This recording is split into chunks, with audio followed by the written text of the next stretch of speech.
Hello there, you're watching World News Program live from Algiers. I'm Yassine Rikti, and here's what's making the headlines. During a politically significant visit to Egypt, Algerian Foreign Minister Ahmed Attaf delivered a message from President Abdelmajid Tebboune to Egyptian President Abdel Fattah al-Sisi. Talks focused on strengthening bilateral relations, while Algeria, Egypt and Tunisia reaffirmed the need for a comprehensive political solution to the Libyan crisis.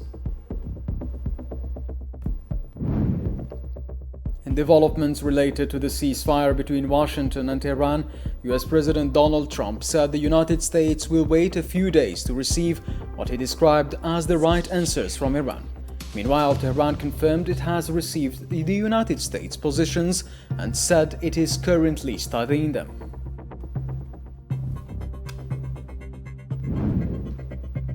In Lebanon, several people were killed in new Zionist airstrikes on towns in the south. Meanwhile, Hezbollah said it carried out what it described as decisive operations against Israeli forces in different areas south of the country.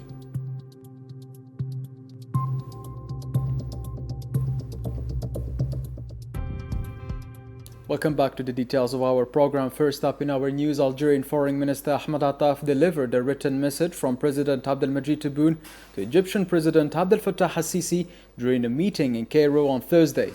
According to Algeria's Foreign Ministry, Attaf conveyed President Tebboune's greetings and reaffirmed both sides' commitment to strengthening bilateral ties and expanding cooperation between Algeria and Egypt. The meeting underscored ongoing efforts to deepen their strategic partnership and reinforce relations based on shared interest and cooperation.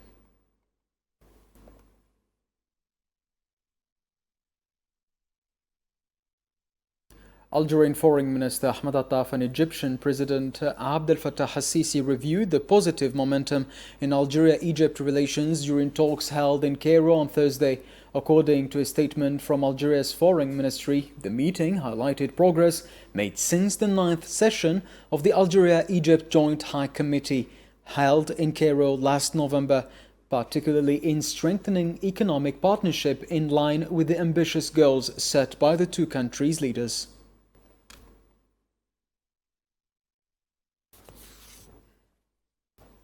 Algerian Foreign Minister Ahmed Attaf and Egyptian President Abdel Fattah al-Sisi also discussed prospects for continued coordination and consultation on key Arab and African issues during the meeting in Cairo on Thursday.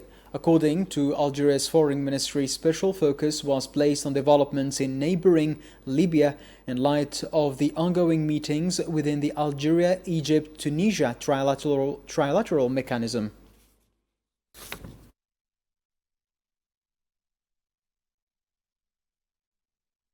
Algerian Foreign Minister Ahmed Attaf held talks with his Egyptian counterpart Badr Abdelati during an official visit to Egypt, reviewing progress in implementing the outcomes of the latest Algeria-Egypt Joint High Committee meeting. According to Algeria's Foreign Ministry, the discussions focused on strengthening cooperation in key areas, including trade, investment, industry, energy, infrastructure and housing, as well as enhancing cultural and people-to-people ties between the two countries.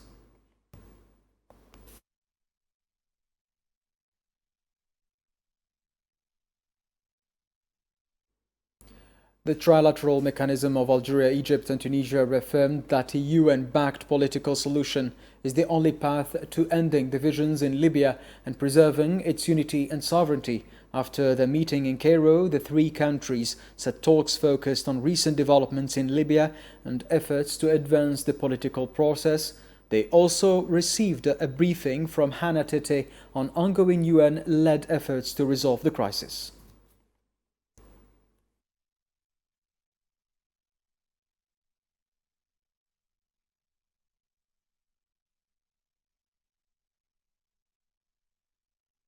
The foreign ministers of Algeria, Egypt and Tunisia reaffirmed their commitment to continued coordination with the Libya neighboring countries' trilateral mechanism to preserve Libya's unity and sovereignty and help resolve its crisis. In a final statement after the Cairo meeting, They stressed that a comprehensive political solution remains the only path to ending the conflict and called for advancing the UN-led process to reunify Libya's state institutions and end political fragmentation.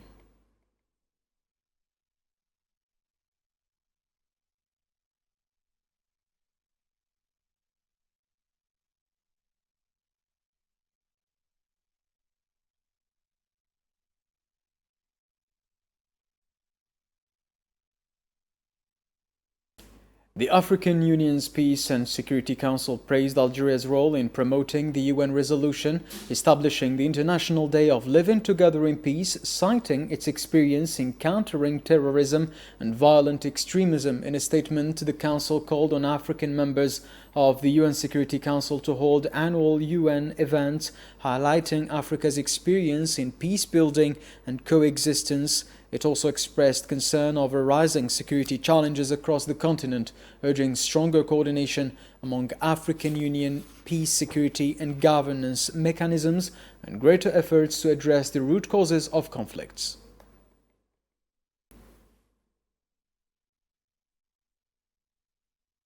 Algeria's High Authority for Transparency, Prevention and Fight Against Corruption, led by Salima Mousserati, continued its participation in the third day of the 17th session of the UN Convention Against Corruption Review Group in Vienna.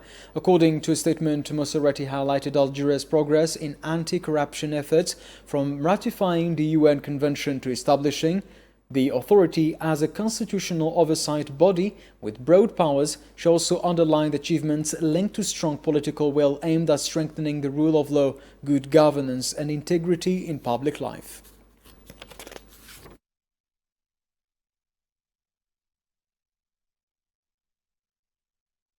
WHO Director General Tedros Adhanom Ghebreyesus praised Algeria's efforts to strengthen its healthcare system, particularly in prevention, care, training, digitalization and pharmaceutical production. According to Algeria's Health Ministry, the remarks were made during talks with Health Minister Mohamed Sadiq Ait Messoudan on the sidelines of the 79th World Health Assembly in Geneva.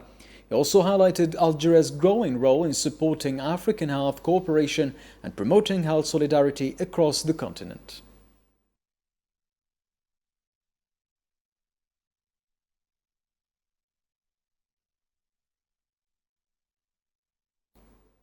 US President Donald Trump said the United States may wait a few days to receive a response from Tehran on a potential peace agreement with Washington. He also stated that the US is prepared to carry out further strikes against Iran if it does not agree to a deal.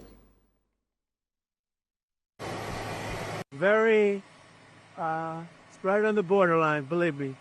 If we don't get the right answers, it goes very quickly. We're all ready to go. We have to get the right answers. It would have to be a complete 100% good answers, and if we do, we save a lot of time, energy, and lives, most importantly. From Joint Base Andrews, US President Donald Trump expressed hope of reaching a deal with Iran, saying it would be beneficial for all sides. Iran is a defeated nation. We're dealing with some people, and actually, I must tell you, we're dealing with some very good people. We're dealing with people that are, I think, far more reasonable than the people that are really no longer with us. We're dealing with some people with talent, with good brain power, and we're pretty impressed by it. So hopefully those people will make a deal that's going to be great for everybody. Donald Trump denied media reports claiming that the United States had offered Iran relief on oil sanctions during peace negotiations. No, I haven't heard that. No. I'm not doing any relief until they sign an agreement. When they sign an agreement, we can get that place built up again and have something that's really a good country for the people. But no, we haven't offered anything. Abbas Araghchi said that Iran's foreign ministry is prepared for both negotiation and confrontation if necessary. In remarks made on Wednesday, he stated that the ministry defends Iran's interests abroad and leads diplomatic efforts in coordination with military and security roles. He added that Iran is engaged in what he described as a multi-front struggle spanning the battlefield, media and diplomacy, alongside domestic resilience during the recent conflict. ما مأموریت خودمون رو جدای از مأموریت دیگران نمی‌دانیم. We don't consider our mission separate from the mission of others. Wherever it is necessary for us to fight, we will fight. Wherever it is necessary to negotiate, we will negotiate. The mission which the state has given to each person is the same mission which the state has given to us, to be in complete harmony with the whole of the state, with the goals of the state as a whole.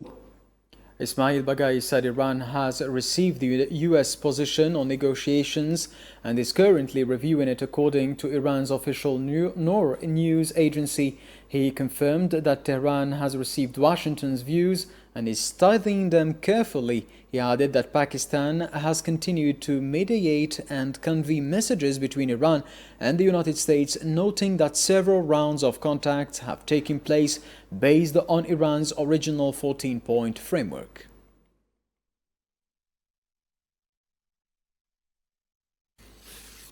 Maria Zakharova said that the Iranian crisis can only be resolved through diplomacy. In a press conference on Thursday, the Russian Foreign Ministry spokesperson stated that the crisis can only be resolved through diplomatic channels that take Iran's interests into account. This is our principled position on Iran's inalienable right to develop a peaceful nuclear program in accordance with the Treaty of the Non-Proliferation of Nuclear Weapons. The decision on how to exercise this right, including uranium enrichment and the nuclear material at its disposal, can only be made by the Iranian people themselves. Maria Zakharova also stressed Russia's support for what she described as Iran's inalienable right to develop a peaceful nuclear program. She added that Iran alone should decide the fate of its uranium stockpiles. Russia is fully prepared to provide the necessary assistance to Tehran and Washington in implementing any agreements that may be reached in the course of negotiations. We are convinced that this issue can only be resolved through political and diplomatic means, based on international law and with due regard for the legitimate interests of the Islamic Republic of Iran. A Lebanese citizen was killed following a Zionist strike that targeted civilians in the village of Froun in southern Lebanon. According to the Lebanese National News Agency on Thursday, a Zionist drone targeted a motorcycle in Froun, killing its rider. The agency also reported additional drone strikes on the road between the towns of Tyre and Janata, as well as a heavy air raid on the town of Mansouri in the Tyre district, while artillery shelling targeted the town of Kabriha in the Marajun district in southern Lebanon.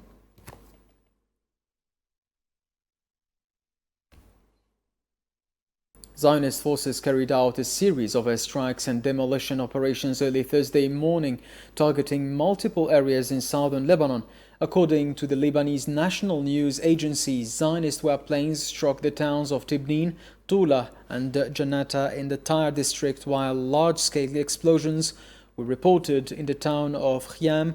Heavy artillery shelling also targeted the town of Kabriha in the Marajun district in southern Lebanon.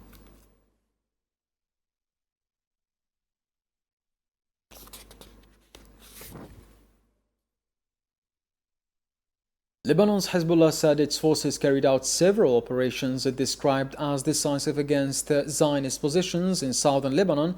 In a statement Thursday, the group said it launched a wide-range fire attack on positions in Deir Dibel, Rashaf and around Hadatha. It also reported shelling a gathering of Zionist soldiers near the outskirts of Deir Syrian, as well as strikes on forces in El Quzah in southern Lebanon.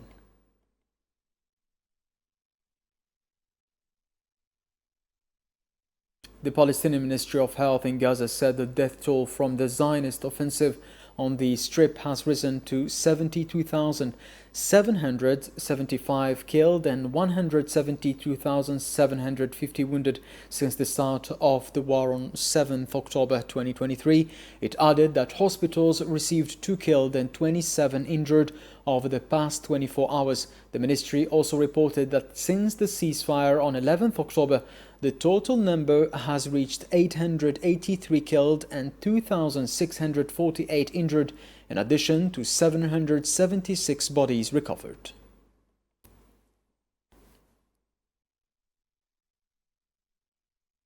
Algerian minister delegate to the Minister of National Defense, Chief of Staff of the People's National Army, General Saïd Chenegriha, supervised on Thursday a live-fire tactical exercise titled Al-Ahd 2026 at the 5th Range and Maneuver Field in Amdoukal within the 5th Military Region. According to the Ministry of National Defense, the exercise was carried out by units of the 7th Armored Brigade, supported by Air Force, Air Defense, Border Guard and logistics units under realistic conditions. It aimed to enhance commander skills in planning, coordination, battlefield control and joint operations, as well as testing operational readiness and logistical support capabilities. The drill also included a Special Forces airborne insertion operation characterized by precision and speed, highlighting the force's readiness and effective coordination in executing assigned missions.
كما شهد هذا التمرين تنفيذ وحدات من القوات الخاصة لعملية إبرار جوي تميزت بالدقة. The operational readiness of Algeria's National People's Army remains the country's shield and first line of defense at a time of growing geopolitical instability across the region and beyond. That readiness has been demonstrated through large-scale military drills conducted by the armed forces across their land, air and naval branches throughout the country's military regions under the direct supervision of the delegate minister to the Minister of National Defense and Chief of Staff of the Army, General Saïd Chenegriha. Here's Miriam Zian's full report.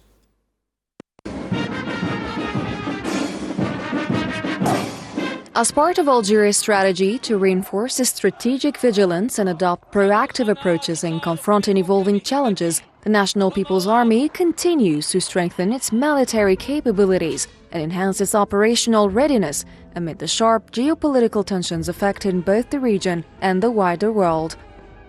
The objective remains clear: to fully carry out its constitutional missions, while maintaining control over the tools of security and defense in order to safeguard national sovereignty and the country's supreme interests, regardless of the obstacles involved.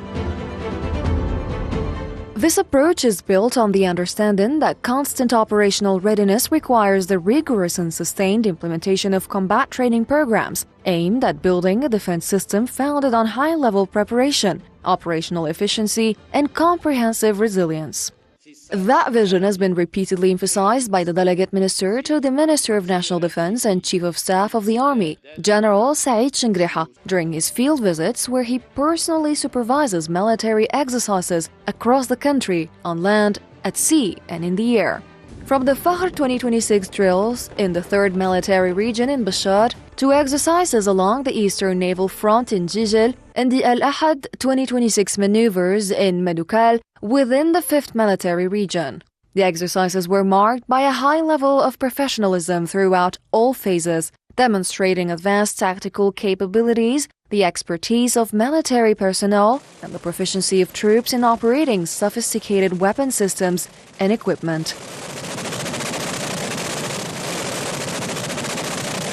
Reflecting the role of the National People's Army as Algeria's vigilant guardian, confronting terrorist groups and transnational organized crime networks, attempting to traffic narcotics across the borders, while maintaining constant readiness to counter such threats. And as history has repeatedly shown, nations that rely on their own capabilities are often best positioned to confront external threats. In line with that principle, and as stressed by the Army Chief of Staff, Algeria continues to strengthen its strategic vigilance through proactive policies designed to address emerging challenges. A strategy aimed at ensuring Algeria remains a reliable international partner and an influential actor within its geopolitical and security environment, guided by a long-term vision rooted in Algerian expertise and national competencies across multiple sectors. Ukrainian President Volodymyr Zelensky said that Ukraine held talks with Britain on Wednesday and sent signals on the sensitive issue of sanctions on Russia. In his evening video address, he did not directly refer to Britain's decision to continue allowing imports of diesel and refined jet fuel made from Russian crude, but stressed that Allied sanctions remain the most effective tool to influence Russia. He later said on the platform X that he spoke by phone with UK Prime Minister Keir Starmer, thanking him for support to Ukraine and noting continued coordination on diplomatic positions and efforts to revive serious diplomacy.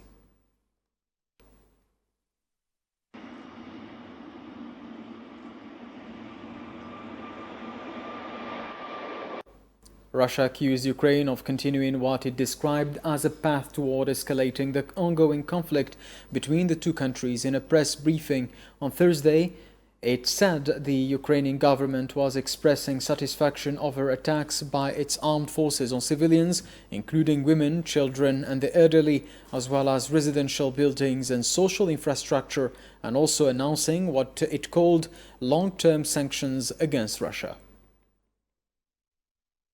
People in Bankovaya Street openly rejoice over the Ukrainian military strikes on women, children and older people, residential buildings and social facilities. Vladimir Zelensky cynically boasted to his foreign masters about these terrorist attacks, including those committed with these masters' direct assistance, bragging about new long-range sanctions against Russia, thus further aggravating the conflict. Algerian President Abdelmadjid Tebboune congratulated MC Alger after winning the Algerian Football League title for the third consecutive time. In a post on his official social media account, he extended his congratulations to the players and technical staff for securing the league first title, ending his message with congratulations.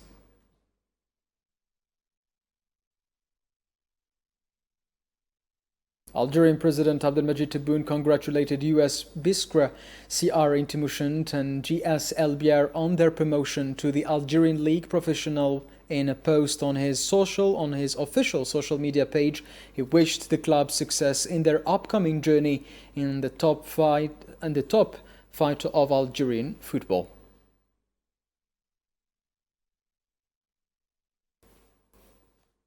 This is the end of our news bulletin. Thanks for your kind attention. Have a good one.